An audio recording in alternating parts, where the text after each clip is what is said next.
السلام علیکم۔ بسم اللہ الرحمن الرحیم۔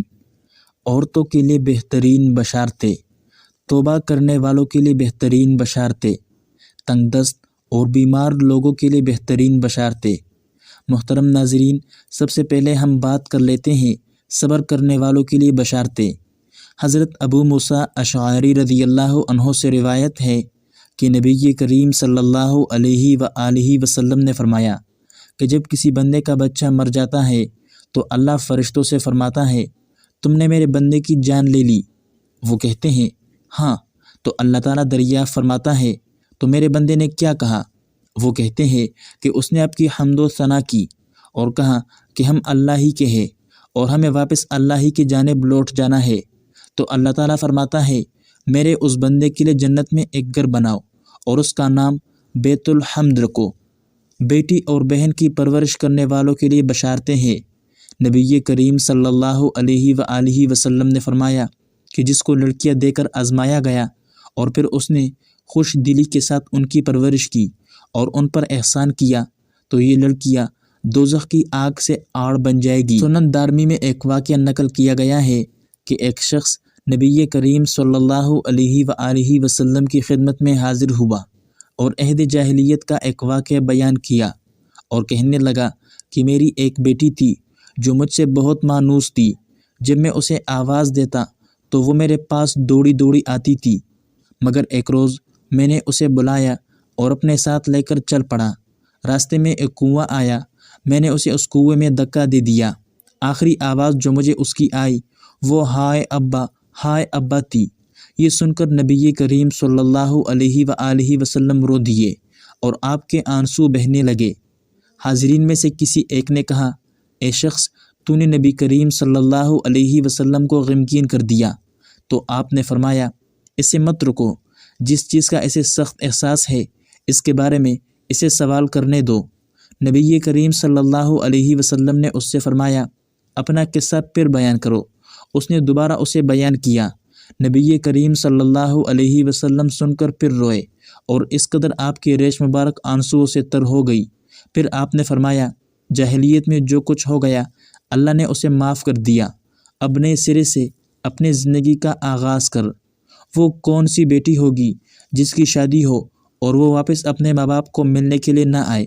سبھی بیٹیاں آتی ہے، سبھی بچیاں آتی ہے، مگر نیت کیا ہوتی ہے؟ جی بس میں اپنی امی سے ملنے جا رہی ہوں، اللہ خیر صلاح۔ یہ نیت نہیں ہوتی کہ اس عمل سے بھی اللہ تعالیٰ راضی ہوں گے۔ حدیث پاک میں آتا ہے کہ جس بچی کی شادی ہو جائے اور وہ اپنے ماں باپ کی زیارت کی نیت کر لے کہ میں اپنے باپ سے ملنے جا رہی ہوں، خاوند سے اجازت لے کر جائے اور دل میں یہ ہو کہ اس عمل سے اللہ راضی ہوں گے، تو اللہ تعالیٰ ہر قدم پر اس کو 100 نیکیاں عطا فرما دیتے ہیں، 100 گناہ معاف کر دیتے ہیں اور جنت میں 100 درجہ بلند کر دیتے ہیں۔ اب بتائیے، ایک عورت، ایک بیٹی جو اپنے ماں باپ کی زیارت کے لیے اس نیت سے آ رہی ہے کہ اس عمل سے اللہ راضی ہوں گے، حدیث کا مفہوم ہے کہ ہر قدم اٹھانے پر اسے 100 نیکیاں ملے گی، 100 گناہ معاف ہوں گے اور جنت میں 100 درجہ بلند کر دیے جائیں گے۔ حدیث پاک میں آتا ہے کہ اگر بیٹی ماں باپ کے گھر آئی اور ان کے چہرے پر اس نے عقیدت کی نظر ڈالی، محبت کی نظر ڈالی جو ماں باپ کو نصیب ہوتی ہے، تو اللہ تعالیٰ ہر نظر ڈالنے پر اس کو ایک حج یا عمرے کا ثواب دیا جائے گا۔ صحابہ کرام نے پوچھا، یا رسول اللہ، جو آدمی اپنے ماں باپ کو بار بار محبت اور عقیدت کی نظر سے دیکھے، تو نبی کریم صلی اللہ علیہ وسلم نے فرمایا، جتنی بار دیکھیں گے اتنی بار حج یا عمرے کا ثواب عطا کیا جائے گا۔ یہ باتیں ہمیں معلوم نہیں ہوتی، اس لیے ہم ان کے اجر و ثواب سے محروم رہ جاتے ہیں۔ جو عورت اپنے گھر کے کام کاج کرتی ہے تو کام کاج کرنے پر بھی اجر و ثواب دیا جاتا ہے۔ مثلاً کون سی عورت ہے جو گھر کے اندر ڈسٹنگ کا کام نہیں کرتی، گھر کے اندر اپنے کپڑے نہیں دھوتی یا گھر کے اندر کھانا نہیں پکاتی؟ یہ کام تو عورتیں ہی گھر میں کرتی ہے، اس پر بھی عورت کو اجر و ثواب عطا کیا جاتا ہے۔ ایک حدیث پاک کا مفہوم ہے، فرمایا گیا، جو عورت اپنے خاوند کے گھر میں کوئی بے ترتیب پڑی ہوئی چیز اٹھا کر ترتیب کے ساتھ رکھ دیتی ہے تو اللہ تعالیٰ ایک نیکی عطا فرماتے ہیں، ایک گناہ معاف فرما دیتے ہیں اور جنت میں ایک درجہ بلند فرما دیتے ہیں۔ دیکھا، اب عورت روزانہ کتنی چیزوں کو گھر میں ترتیب سے رکھتی ہے، کچن کی چیزوں کو ہی لے لے تو میرا خیال ہے کہ کم و بیش 50 چیزوں کو تو ترتیب سے رکھتی ہی ہوں گی۔ عورت یعنی ماں نے بچے کو قرآن پڑھنے کے لیے بھیجا، حتیٰ کہ وہ بچہ قرآن پاک ناظرہ پڑھ گیا تو جس لمحے وہ ناظرہ قرآن پاک مکمل کرے گا، اللہ تعالیٰ اس وقت اس کے ماں باپ کے گناہوں کو معاف فرما دیں گے۔ اگر بیٹے یا بیٹی کو قرآن پاک حفظ کرنے کے لیے ڈالا اور وہ حافظ بن گیا یا وہ بیٹی حافظہ بن گئی تو حدیث پاک کا مفہوم ہے کہ اللہ تعالیٰ قیامت کے دن ان کے ماں باپ کو نور کا ایک ایسا تاج پہنائیں گے کہ جس کی روشنی سورج کی روشنی سے بھی زیادہ ہوگی، بلکہ سورج کسی کے گھر میں آ جائے تو اس گھر میں اتنی روشنی نہیں ہوگی جتنا اس کے نور کے بنے ہوئے تاج سے روشنی ہوگی۔ لوگ حیران ہوں گے، پوچھیں گے یہ کون ہے؟ ان کو کہا جائے گا کہ یہ تو انبیاء بھی نہیں ہے، شہداء بھی نہیں ہے، بلکہ یہ وہ خوش نصیب والدین ہیں جنہوں نے اپنے بیٹے یا بیٹی کو قرآن پاک حفظ کرایا تھا۔ آج اللہ تعالیٰ نے نور کے بنے ہوئے تاج ان کے سروں پر رکھ دی ہے تو دیکھا قدم قدم پر اجر و ثواب مل رہے ہیں۔ نبی کریم صلی اللہ علیہ وآلہ وسلم نے فرمایا کہ جو عورت اپنے گھر میں اپنے بچوں کی وجہ سے رات کو جاگتی ہے تو اللہ تعالیٰ اس مجاہد کے برابر اجر عطا فرما دیتے ہیں جو ساری رات جاگ کر دشمن کی سرحد پر پہرا دیتا ہے۔